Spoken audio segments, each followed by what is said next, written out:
Hi, my name's Tom Green. I'm the CEO of Vesta, and I beat the often path by leading an organization with a mission to help reverse climate change and add to coastal resilience. Welcome back to the Beat the Often Path podcast. I'm your host, Ross Palmer, and Tom Green is joining us today, and he is the CEO of Project Vesta. Oof, this, folks, is a good episode, trust me. Project Vesta is harnessing the natural power of the oceans to remove excess CO2 from the atmosphere. Well, you probably don't know this because I sure didn't, but the Earth has long sequestered carbon through the oceans in a really fascinating process, and Tom has found a way, based on decades of prior scientific research, to accelerate this process using a common mineral, aka help us remove all of this excess carbon from the atmosphere. Now, he's a smart guy. He has a BA from Oxford and an MBA from Harvard, and his personal career journey is just remarkable. Today, Project Vesta has received millions in funding and is one of the most exciting and novel solutions to climate change that I've personally heard yet. So, here's Tom Green of Project Vesta. Well, welcome to the show, Tom Green. It's an absolute pleasure to have you here. You have done some remarkable things in your life, from rising through the ranks of academia at two little institutions that we might have heard of called Oxford and Harvard. No big deal, right? And now you're doing something incredibly profound with the knowledge that you've gained. So I'm very happy to have you on the show today. Thank you so much. It's a pleasure to be here.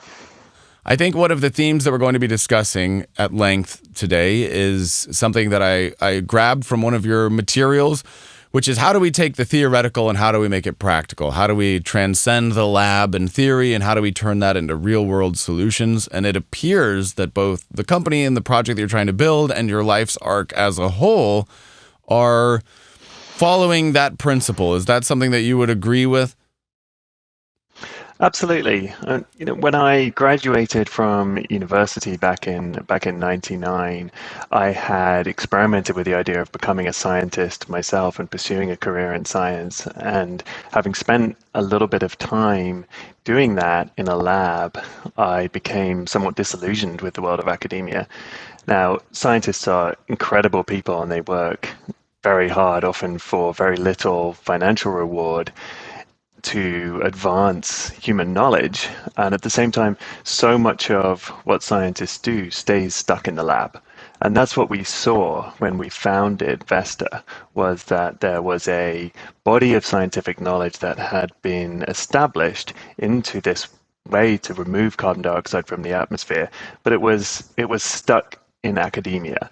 The clear next step that scientists have been calling for in their research papers was to execute field trials of this process. And there wasn't any real progress towards that.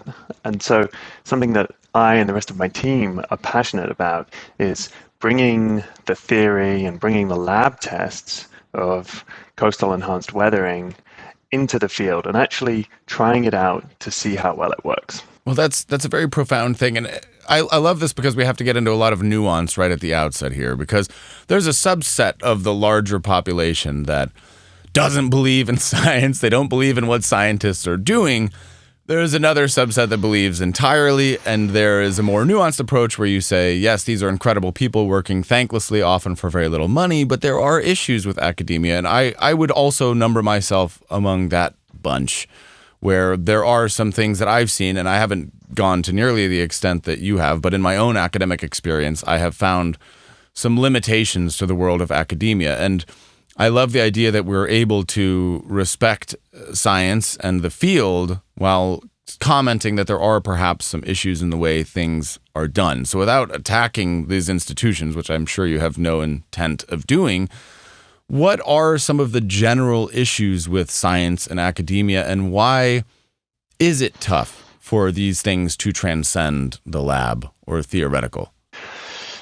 Well, there's a different set of things that need to happen to take a promising idea and bring it into practice versus the things that need to happen to understand it better from a knowledge point of view. And this journey has been much better established in the field of medicine. So you have a lot of basic research going on into potential therapeutics, and then there's very well established processes for spinning those out into commercial development in order to actually create drugs and other therapeutics which can help a lot of people. So that's something that we have as a society figured out how to do. But outside of that arena, there are a lot of areas where that bridge hasn't been built yet. And so what we're trying to do with Vesta is to build that bridge, to have academic scientists or former academic scientists on our staff who understand the science deeply and who can do that in the context of a mission-driven organization that wants to make a difference in the world as, frankly, as rapidly as we can responsibly do. And so we're trying to chart that course, not just for this field of coastal carbon capture, which obviously I need to explain what that is, but Absolutely. we're trying to chart that course in general and maybe show a way to bringing these excellent ideas and this great research into practice so it can have an impact. Yeah, I completely agree, and I'll get into that. I do want to go on a quick personal tangent. So in my experience, I graduated with an English literature degree, which means I was training to be homeless from a very young age, to not have a job ever again.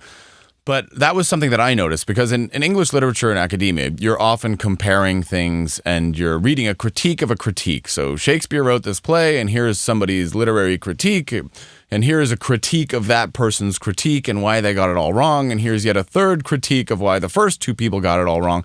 You're going back and forth in these endless circles, and at a certain point I thought, I don't want to critique of a critique and use as many big words as I possibly can to make myself sound smarter than the other people, which, forgive my crude language here, is nothing more than just a dick measuring contest put in different words.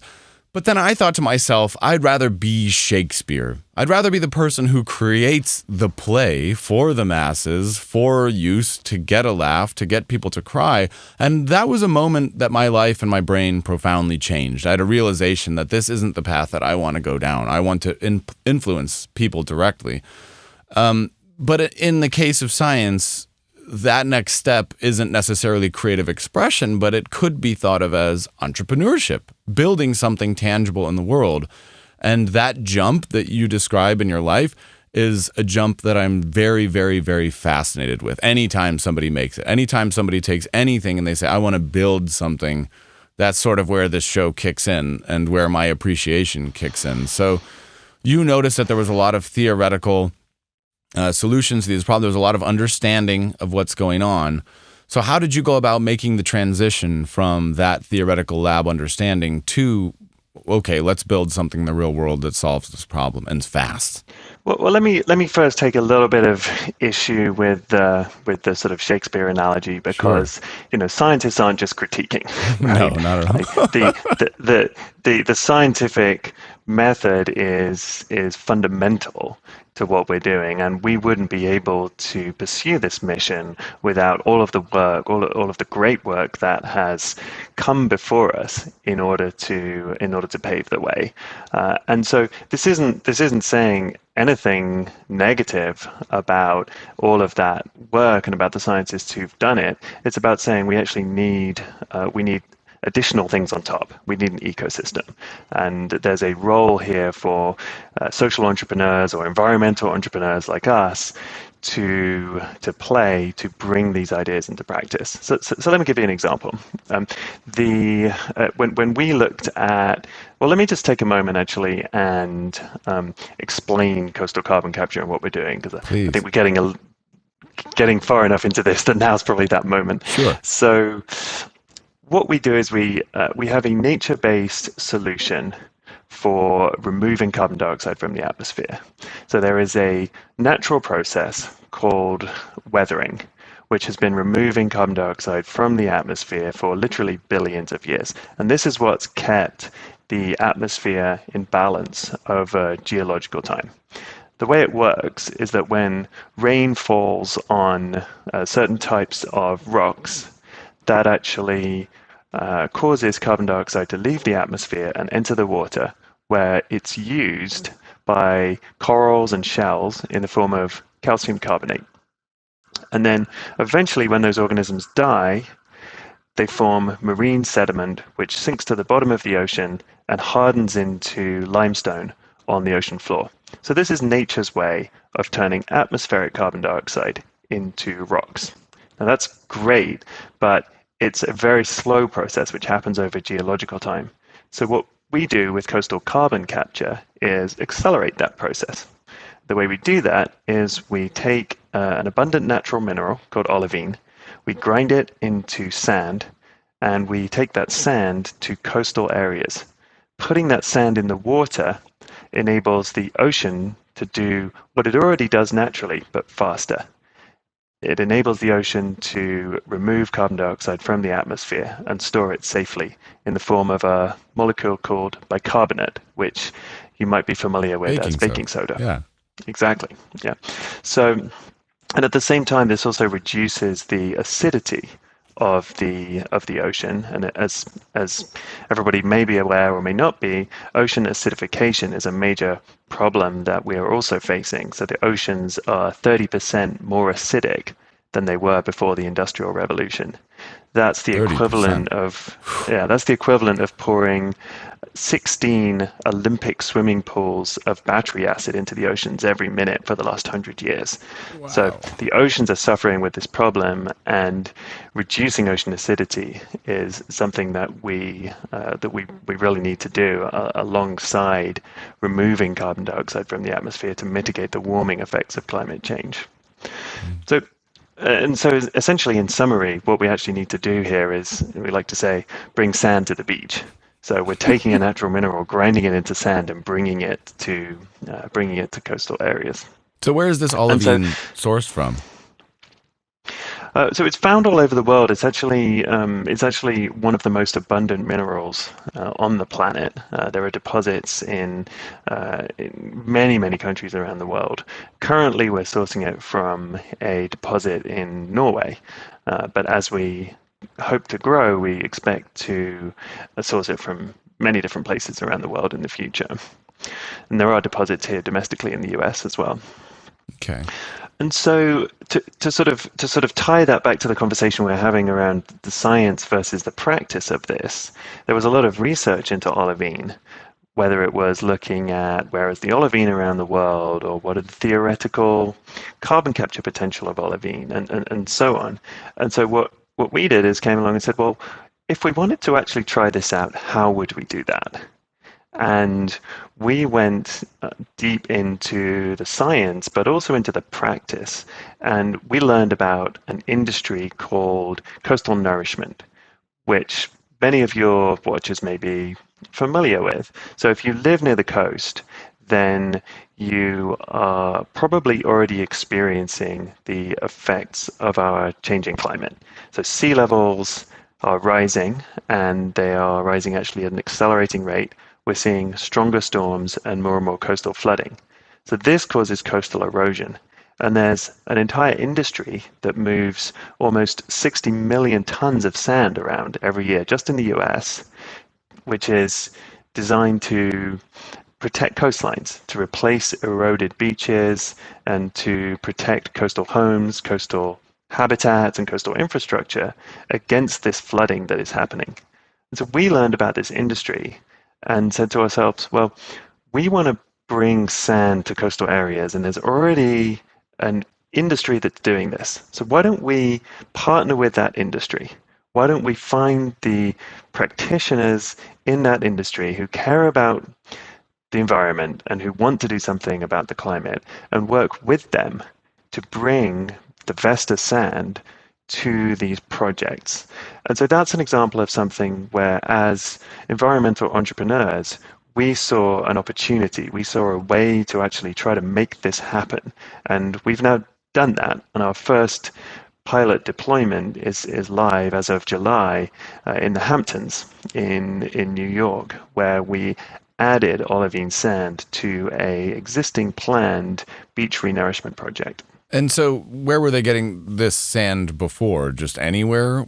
Was there any thought into where it came from or what type of sand it was? Most coastal protection projects use locally dredged sand, and that's what happened in this case. So actually, in the town of Southampton, there is, or near the town of Southampton, there is a harbour which was silting up, and so what the local community decided to do was dredge sand from the harbour inlet in order to ensure that it would remain navigable, and use that sand to re-establish a beach that had been eroded away. So they did that, and at the same time, or immediately afterwards, they added olivine sand with our support to the project in order to make the world's first human-made carbon-negative beach. So this olivine sand, it goes on the beach, not in the water. It goes on dry land. It needs to be in the water to do its work, and so in this case, we put it on the lower part of the beach, so it would actually get wet. In general, though, this is not the way that we plan to deploy in the future. The most effective way to perform coastal carbon capture is to put the sand into the near shore environment in the water rather than on the beach itself. So what is the property of this olivine sand that allows it to do this? Is it porous, like a filter? What is so special about the sand that it does things that other sand doesn't, this mineral? Well, so it is a so-called basic mineral or an alkaline mineral. And so what that means is when it's placed into the water, it actually gradually dissolves in the water. And this is true for all minerals. It just so happens that olivine sand, when it dissolves, first of all, it dissolves more rapidly than other minerals. And second, when it dissolves, it adds alkalinity to the seawater. And that alkalinity not only counteracts the acidity problem that we talked about before, but it also shifts the balance of something called the carbonate system in the ocean water. And what that does is helps the ocean to take up carbon dioxide from the atmosphere. That's so fascinating. What a crazy but cool idea. And obviously, anybody who's been paying attention to the environment for the last several decades, you read and hear about reefs. The Great Barrier Reef is under attack. There won't be coral anymore. Does this mitigate any of that, or is that just a warming water temperature issue? So yeah, as you may have seen in the headlines, the climate news just keeps getting worse and worse. Of course. And we're experiencing, this is not some future crisis. We have over 30 million people in Pakistan who've been displaced with the flooding. I live on the west coast of the US, and we're seeing forest fires get worse and worse every year. So this is very much a crisis today. We've also seen that the forecasts are that we'll have no coral reefs left by the end of the century.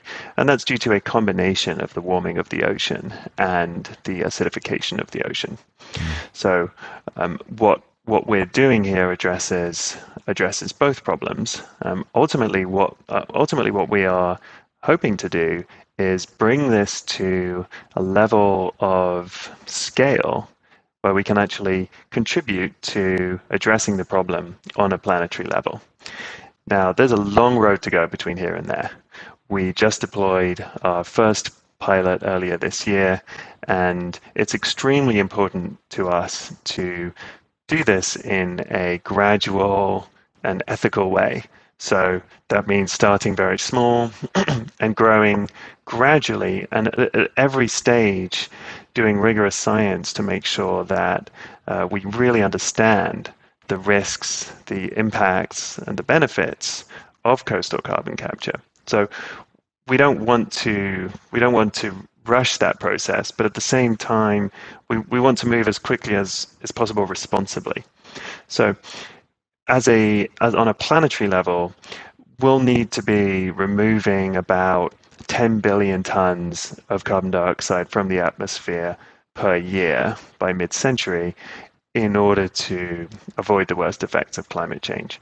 And our goal is to contribute a meaningful portion of that.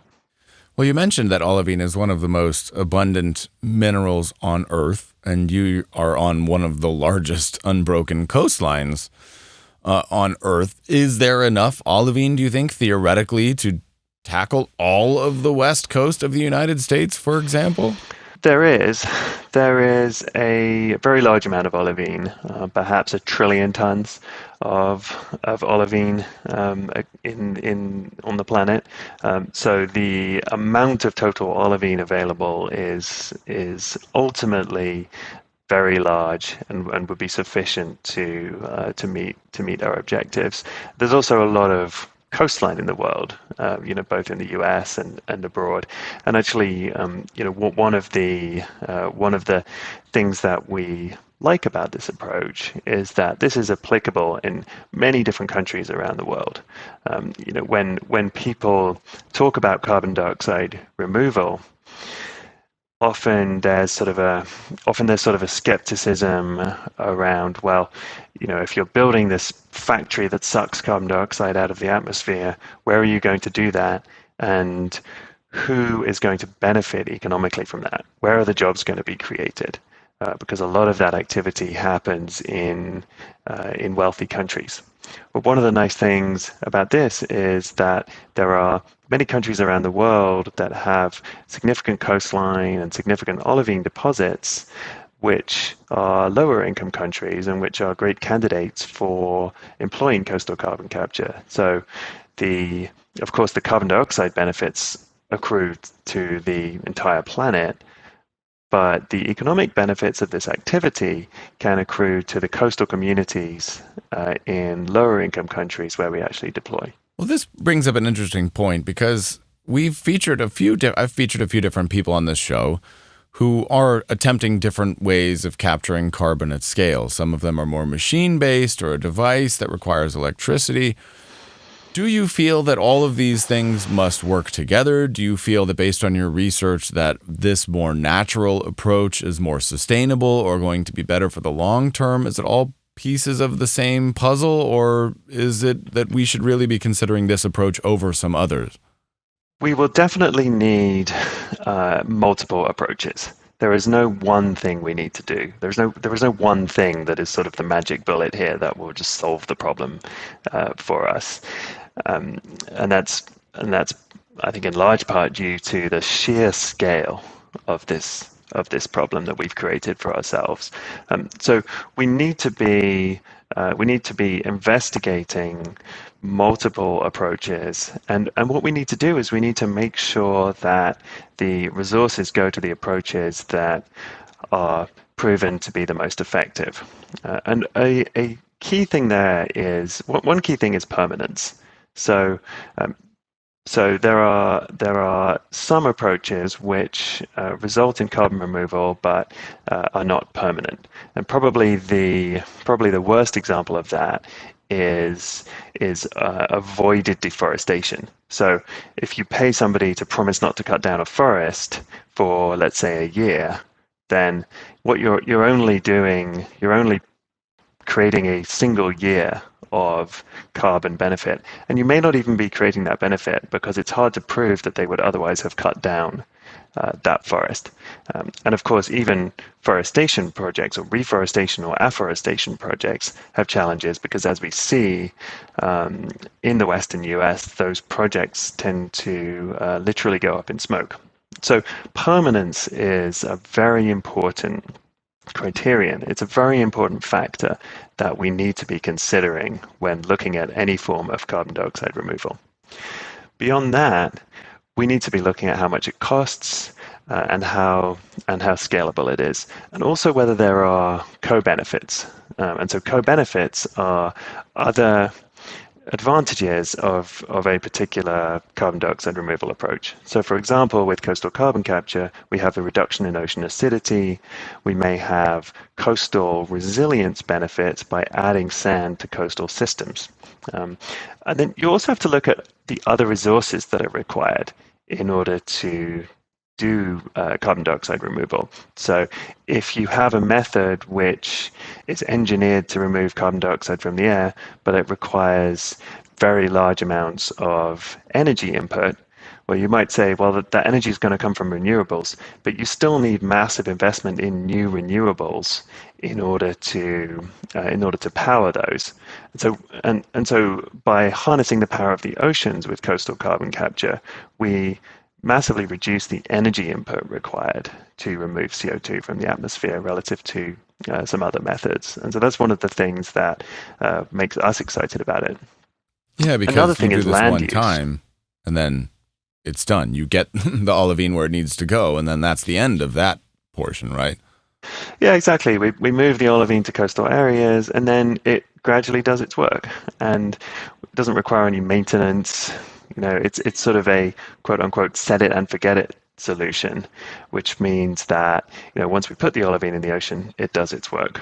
And the other benefit here is actually coastal carbon capture gets more efficient in warmer waters. So as the ocean warms and as the ocean becomes more acidic, which it inevitably is going to do with current emissions, coastal carbon capture actually becomes gradually more efficient over time. Do you have I think the other, oh, go ahead. yeah, just the other thing I was going to say is you also have to think about other resources like land use. So what we do doesn't require any use of land, doesn't require any use of fresh water. When you think about scaling a solution, bringing a solution to sort of planetary scale, you need to consider all of the resources that it takes in order to do that. Do you think that there's ever a reality where in the next 50 to 100 years we can convince people to stop dumping Olympic-sized swimming pools worth of battery acid into the ocean every minute? Well, I'm glad you brought that up because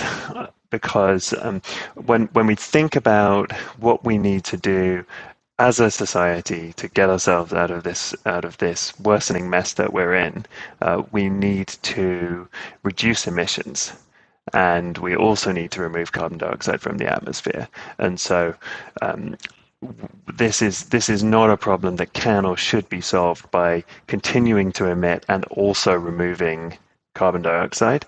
Aside from the ethical problems with that, that would also just be very inefficient. There are a lot of ways to reduce emissions which actually are very low cost. And so that should be the first thing that we do is reduce emissions. But at the same time, we also need carbon dioxide removal, partly because there's over 1 trillion tons of excess CO2 in the atmosphere, and that's not going away.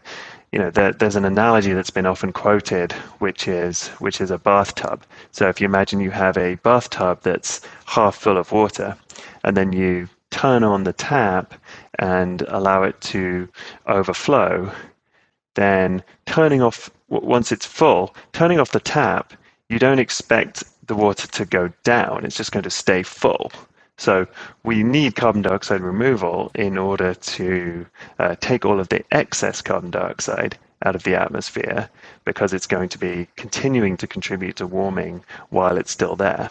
And then there are also so-called hard-to-abate industries, things like aviation, where there's, unless you believe that somehow people are going to stop flying, then there's going to be continued emissions from certain industries. And it makes sense for those industries and the consumers paying for those services to pay to remove carbon dioxide permanently from the atmosphere to offset the contributions of those activities. That makes sense. So for you personally, and with the concession on my part that science majors are generally better than English majors, I will concede that point, less wasting their time. So when you personally decided to take this issue on, how did you begin? Because I find that transition is often glossed over. We often skip ahead to say they had an idea and then boom, suddenly they got their first millions in funding. Describe to me those early days. How was it in the beginning when you said, this is something I want to do? Was it scary? Was it difficult? What were the first steps that you took? Yeah, it was difficult. It's always difficult to start something new. And it's something that I have, something that I feel that I've done in my career is I've done quite a few sort of different things, from working in financial services to working in digital identity I saw to that. being a management consultant where I've worked for companies in quite a few different industries. And in some ways, there have been times in my career where I felt like I wasn't being focused enough, and where, if I just picked one thing and got really good at that, then, I would have had an easier time of it, perhaps. But at the same time, by constantly challenging myself to learn new industries, I think that becomes a skill in of itself. And so when I started to get involved, when I started to, let's just cut that for a second. Yeah, so um, I guess, do I need to go back all the way, or can I just jump into the middle? You can just jump into the middle. We'll just splice it. It's fine. When I started to get involved with carbon dioxide removal, the reason for that was because I had always actually wanted to do something about climate change. But when I graduated from university, there wasn't really a sort of a climate tech industry yet. And so there weren't opportunities, at least none that I could identify, to actually do that. But having had a 20-year career doing a number of different things, I took a step back and said to myself, well, if not now, when? I mean, this is the biggest problem that the planet is facing. And now is surely the time for me to see if I could devote my energies to helping to address it. And so I was very motivated by that. And so there was a lot of hard times at the beginning where we didn't know, and I had amazing co-founders, and together where we just didn't know where to start or how to figure this out. But we always came back to this motivation that we had to figure it out, because the planet needs that. And so early days we were doing a lot of desk research and reaching out to scientists in the field, and frankly speaking, encountering some skepticism there. Like, who are you guys to be doing this? But we just try to be humble, and we try to learn as much as possible. And as we did so, we gradually got ourselves to the point where we had just a little bit of credibility, and where we could actually begin to raise some money in small amounts to begin with, and hire scientists, again, just one or two to begin with, who actually shared our ethos that they wanted to jump out of academia and into a more mission-driven world. And from there, it gradually snowballed. So do you feel that this is the kind of thing that you could work on for the rest of your career? Do you think this is it? I'm going to keep focusing on this? Or do you think I'm going to build this up to a certain point and then maybe move on to another project? This is a very long-term effort. I'm working on it for the long term. Just to sort of tie that a little bit to the point you were making about our prospects. I think, unfortunately, the news about what's happening with the climate just keeps getting worse and worse. Yeah. And as that news gets worse and worse, the need for solutions gets greater and greater. And that's why there's more and more investment flowing into climate solutions. And so I feel that, unfortunately, we are in a position where the level of interest in what we're doing is going to increase exponentially as the problem and the headlines get worse. But I'll also say that we are still at the relatively early stages of this. We just did our first pilot deployment. We're measuring the results from that right now. There are all sorts of things that could go wrong. And we are taking a very sober and rigorous approach and saying, you know what, we need to do really good science here, because first of all, just from an ethical perspective, this is something that we need to make sure we get right, and also from a overall public acceptance point of view and acceptance in the scientific community. If we don't do this carefully and rigorously and report transparently on the results, then there's really no point doing this at all. And so we are embarking on a gradual process, and we hope that it will work, of course, and we have a mission to make it work. But at the same time, we're open to whatever the results show. And if those results are positive, we will gradually scale up, and I hope eventually bring it to a very large scale and have an impact on a planetary level. And if we can do that, then I'll be here continuing to lead the ship. Fantastic. Well, we're approaching the end of our episode here, and I can say after talking with you for an hour, my respect and admiration for you has only deepened. I wholeheartedly support what you are doing. I think it sounds like a fantastic idea.